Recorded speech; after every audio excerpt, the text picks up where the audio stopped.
Ah bah c'est compliqué, on a changé de poule, on a changé de coach, on a changé de joueur, donc forcément il y a une nouvelle page à écrire, hein, comme je l'ai déjà dit à d'autres personnes, il faut arrêter de regarder derrière, il faut commencer à regarder devant.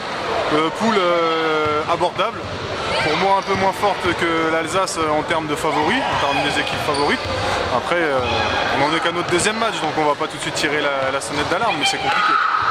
Il y aura un match contre Tétravaux notamment, il y aura un petit derby? Non, Tétravaux n'est pas dans la même poule que nous, ils sont dans la poule alsacienne.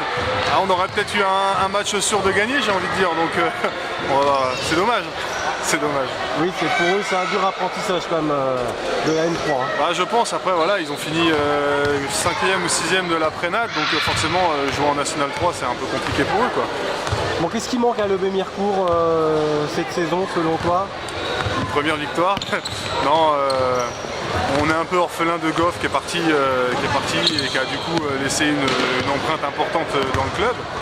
Et puis derrière, ce qui nous manque, c'est de la confiance, c'est du lien entre nous parce que le dernier intérieur est arrivé tardivement, donc du coup il faut qu'on apprenne à jouer ensemble. Mais dès qu'on aura eu une première victoire, on va lancer une bonne impulsion et du coup ça ira mieux. Bon, le départ de Nemanja Marinkovic aussi, ça offre une solution en moins, forcément. Ah bah c'est sûr que ça fait du mal, un joueur comme Nemanja sur le terrain il est difficilement remplaçable, c'est un joueur qui était largement au-dessus de la National 3. Après voilà, c'est comme une personne comme Goff, il faut apprendre la vie sans eux. Donc malheureusement il n'a pas pu rester chez nous et on doit vivre sans et on vit sans. Comment t'expliques qu'il n'ait pas retrouvé de club, un garçon aussi talentueux que Nemanja Marinkovic? Après c'est le marché, il y a beaucoup de joueurs étrangers qui se présentent, certainement à des tarifs un peu moins élevés que les siens. Nemanja est un joueur qui est référencé au niveau de la National 1 parce qu'il a fait des bonnes saisons au Jet, en National 2 il a fait des gros cartons, en National 3 il n'y a rien à dire. Donc après voilà, je sais pas ce qu'il cherchait, je sais pas ce qu'il attendait, maintenant je l'ai eu encore tout à l'heure un petit peu par téléphone. Il est dans l'attente de trouver un club, 3e, 4e volet, de joueurs qui se blessent, comme ça peut arriver au Jet, comme ça peut arriver n'importe où. Il arrivera à trouver quelque chose. Il a des touches? Je sais pas du tout, j'en ai aucune idée. J'espère pour lui et j'espère qu'il arrivera vite à trouver un club parce qu'une saison sans jouer c'est compliqué. Dans le Lebé-Mirecourt, il y a comme des bons jeunes mêlés à l'expérience dont tu fais partie? Oui, bah, il y a des très bons jeunes.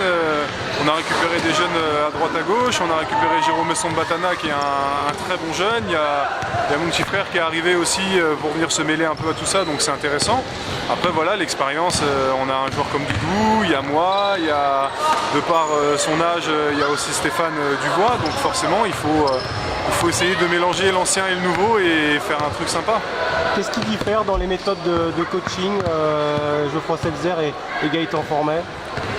Gaëtan est plus sur de l'autonomie, c'est-à-dire qu'il fait confiance à ses joueurs majeurs et il laisse ses joueurs majeurs gérer la principale, le temps de jeu, la fatigue, toutes ces choses-là, alors que Goff était vraiment quelqu'un qui gérait tout de A à Z.